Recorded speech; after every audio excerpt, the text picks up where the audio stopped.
સમાચાર સવારમાં આપનું સ્વાગત છે। તાજના તાજા અને મહત્વપૂર્ણ સમાચારો પર એક નજર કરીએ તે પહેલા ચેનલને સબસ્ક્રાઇબ કરી લો। આજે રાજ્યના આ જિલ્લાઓમાં અતિભારે તથા ભારે વરસાદની આગાહી। ગઈકાલે રાજ્યના મોટા ભાગના જિલ્લાઓમાં ભારે વરસાદ પડ્યો હતો તો હવામાન વિભાગે આજે રાજ્યમાં ભારેથી અતિભારે વરસાદની આગાહી કરી છે, જે મુજબ પંચમહાલ, દેવભૂમિ દ્વારકા અને જૂનાગઢ, રાજકોટ અને સુરત, નવસારી અને વલસાડમાં અતિભારે વરસાદની શક્યતા છે, જ્યારે કચ્છ, મોરબી અને જામનગર, ગીર સોમનાથ, અમરેલી અને ભાવનગર, બોટાદ, સુરેન્દ્રનગર અને અમદાવાદ, પાટણ, મહેસાણા અને બનાસકાંઠા, સાબરકાંઠા, અરવલ્લી અને ગાંધીનગર, ખેડા, આણંદ અને ભરૂચ, વડોદરા, નર્મદા અને તાપી, ડાંગ અને છોટા ઉદેપુર, દાહોદ અને મહીસાગરમાં ભારે વરસાદ થઈ શકે છે। મિડલ ક્લાસ વિદ્યાર્થીઓનું ડોક્ટર બનવાનું સપનું થશે સાકાર। સરકારે જીએમઈઆરએસ સંચાલિત કોલેજની ફી 80% ઘટાડી। મુખ્યમંત્રી ભૂપેન્દ્ર પટેલની અધ્યક્ષતામાં ગાંધીનગર ખાતે મળેલી કેબિનેટ બેઠકમાં રાજ્યના મેડિકલ વિદ્યાર્થીઓના હિતમાં મોટો નિર્ણય લેવામાં આવ્યો છે, જે અંતર્ગત ડોક્ટર બનવા માટે મેડિકલના અભ્યાસને લઈને Gujarat medical education and research society GMERS સંચાલિત કોલેજની ફીમાં ઘટાડો કરવામાં આવ્યો છે। ગવર્મેન્ટ કોટામાં પ્રવર્તમાન ₹5.5 લાખ ફી ઘટાડીને ₹3.75 લાખ કરવામાં આવી છે, એટલે કે અંદાજિત 80% ફીમાં ઘટાડો કરવામાં આવ્યો છે।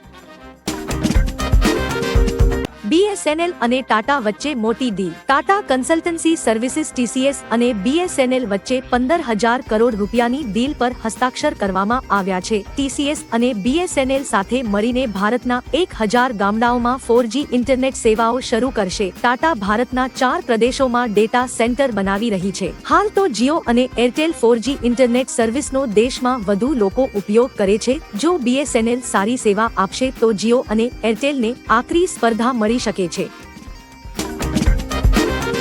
સૌરાષ્ટ્રમાં મેઘરાજાની સટાસટી। જૂનાગઢ, ગીર સોમનાથ અને રાજકોટ સહિત જિલ્લાઓમાં મુશળધાર વરસાદ। ગઈકાલે વહેલી સવારથી જ સૌરાષ્ટ્રના મોટા ભાગના જિલ્લાઓમાં મેઘરાજાની સટાસટી જોવા મળી હતી, જેમાં સૌથી વધુ સવારે 8 વાગ્યાથી લઈ સાંજે 6 વાગ્યા સુધી ગીર સોમનાથના વેરાવળમાં 5.2 ઇંચ જેટલો વરસાદ ખાબક્યો હતો। જૂનાગઢ જિલ્લાના માંગરોળમાં છેલ્લા 4 કલાકમાં 4 ઇંચ જેટલો વરસાદ ખાબક્યો હતો। નીચાણવાળા વિસ્તારોમાં ગોઠણડૂબ પાણી ભરાયા હતા। કેશોદ માંગરોળ નેશનલ હાઈવે પર પાણી ફરી વળ્યા હતા, જેના કારણે વાહન ચાલકો મુશ્કેલી મુકાયા હતા। અંબાલાલ પટેલની આગાહી। આજથી 24 જુલાઈ સુધી આખા ગુજરાતમાં ધોધમાર વરસાદ થવાની શક્યતા। રાજ્યમાં છેલ્લા કેટલાક દિવસથી મેઘરાજા મનમૂકીને વરસી રહ્યા છે, ત્યારે હવામાન નિષ્ણાંત અંબાલાલ પટેલે આજથી 24 જુલાઈ સુધી ગુજરાતમાં વરસાદ થવાની આગાહી વ્યક્ત કરી છે। અંબાલાલ પટેલ દ્વારા રાજ્યના ઉત્તર ગુજરાતના અમુક ભાગોમાં ભારે વરસાદ અને દક્ષિણ ગુજરાતમાં ભારેથી અતિભારે વરસાદની આગાહી કરવામાં આવી છે। દક્ષિણ સૌરાષ્ટ્રના ભાગોમાં પણ ભારે વરસાદ થવાની શક્યતા રહેશે। આજથી 24 જુલાઈ સુધી મધ્ય ગુજરાત, સૌરાષ્ટ્ર અને દક્ષિણ ગુજરાતના ધોધમાર વરસાદની શક્યતા છે।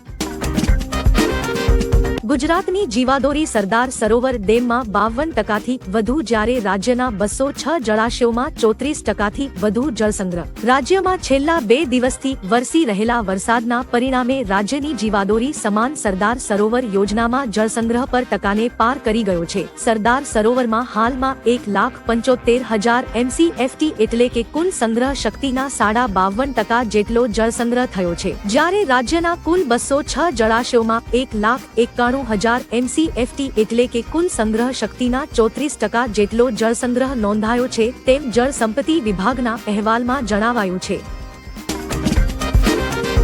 પાટણ જિલ્લામાં સાર્વત્રિક વરસાદ। સૌથી વધારે રાધનપુરમાં પડ્યો। ઉત્તર ગુજરાતમાં મેઘરાજા મન મૂકીને વરસી રહ્યા છે, ત્યારે પાટણ જિલ્લામાં પણ સાર્વત્રિક વરસાદ પડ્યો છે, જેમાં સૌથી વધારે રાધનપુરમાં વરસાદ પડ્યો છે। રાધનપુરમાં 3.5 ઇંચ વરસાદ પડ્યો। હારીજ અને સિદ્ધપુરમાં 1.5 ઇંચ, પાટણ અને સમીમાં 1 ઇંચ, ચાણસ્મા અને સંતરામપુરમાં 0.5 ઇંચ, જ્યારે સરસ્વતીમાં 0.5 ઇંચ વરસાદ પડ્યો છે। મહત્વનું છે કે પાટણ જિલ્લામાં આ સિઝનના પડેલા વરસાદની વાત કરીએ તો સૌથી વધારે સિદ્ધપુરમાં 8 ઇંચ, સરસ્વતીમાં 7 ઇંચ, પાટણ અને રાધનપુરમાં 6 ઇંચ, હારીજ અને સમીમાં 4 ઇંચ વરસાદ પડ્યો છે।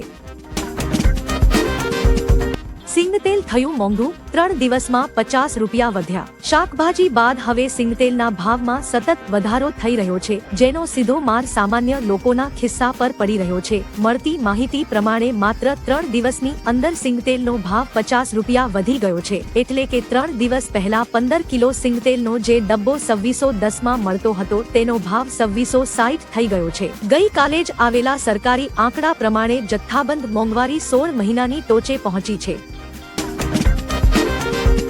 ગુજરાત માથે 3 નિષ્ણાતોની આગાહી। રાજ્યમાં મેઘરાજા બરાબરની બેટિંગ કરી રહ્યા છે। ગઈકાલે દક્ષિણ ગુજરાતને વરસાદે ધમરોળ્યું છે। હજુ પણ ભારેથી અતિભારે વરસાદ પડશે। હવામાન વિભાગના ડાયરેક્ટરે જણાવ્યું કે ગુજરાત માથે એક સાથે 4 સિસ્ટમ સક્રિય થઈ છે। આ તરફ અંબાલાલ પટેલ અને પરેશ ગોસ્વામીએ કહ્યું છે કે સૌરાષ્ટ્ર અને દક્ષિણ ગુજરાતમાં ભારે મેઘ ખાંગા થઈ શકે। 15 ઇંચ સુધી વરસાદ પડવાની શક્યતા છે, જેથી પૂરની સ્થિતિ સર્જાશે।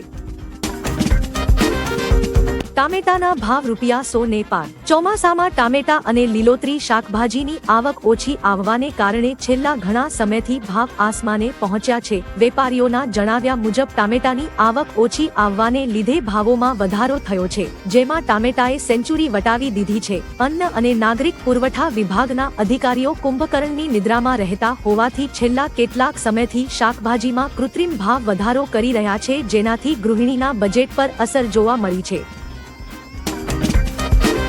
વાસણા બેરેજના 4 દરવાજા ખુલ્યા। અમદાવાદ શહેરમાં આજ સવારથી વાતાવરણમાં મોટો પલટો આવ્યો છે। વરસાદી માહોલમાં બપોરે અંધારપટ છવાયો હતો। સવારથી શહેરના વિવિધ વિસ્તારોમાં ઘણો વરસાદ પડતા પાણી ભરાયા છે। આ વચ્ચે ઉપરવાસમાં વરસાદ વધુ વરસતા અમદાવાદના વાસણા બેરેજના 4 દરવાજા 3 ફૂટ જેટલા ખોલાયા છે। બેરેજમાં પાણીની આવક વધી રહી છે। જો વધુ વરસાદ પડશે તો વધુ દરવાજા ખોલવાની ફરજ પડી શકે છે। અમદાવાદમાં હજી વરસાદ પડશે તેવી આગાહી કરવામાં આવી છે।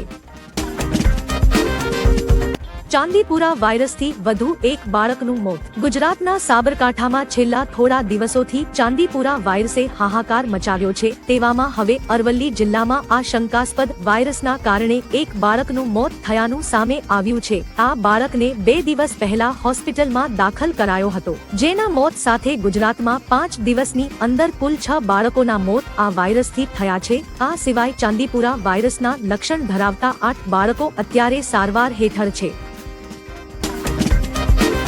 આતંકી હુમલામાં 4 જવાન શહીદ। જમ્મુ કાશ્મીરના ડોડા જિલ્લામાં આતંકવાદીઓના ગોળીબારમાં સેનાના કેપ્ટન સહિત 4 જવાન શહીદ થયા છે। રાષ્ટ્રીય રાઇફલ્સ અને જમ્મુ અને કાશ્મીર પોલીસ સોમવારે મોડી સાંજથી ડોડા શહેરથી લગભગ 55 કિમી દૂર દેસા જંગલ વિસ્તારમાં સર્ચ ઓપરેશન ચલાવી રહી હતી। આ દરમિયાન આતંકીઓએ ગોળીબાર કર્યો હતો, જેમાં તેઓ ઘાયલ થયા હતા। બાદમાં સવારે સારવારમાં 4ના મોત થયા છે। હાલમાં સર્ચ ઓપરેશન શરૂ છે।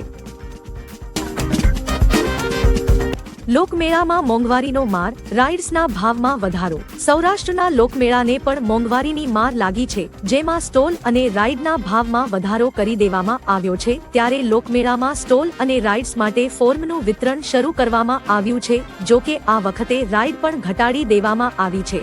જોકે આ નિર્ણય રાજકોટ કલેક્ટર આયોજિત લોકમેળા સમિતિનો છે। સૌરાષ્ટ્રના સૌથી મોટા લોકમેળામાં 15 લાખ કરતા વધારે લોકો ગુજરાતભરમાંથી આવશે।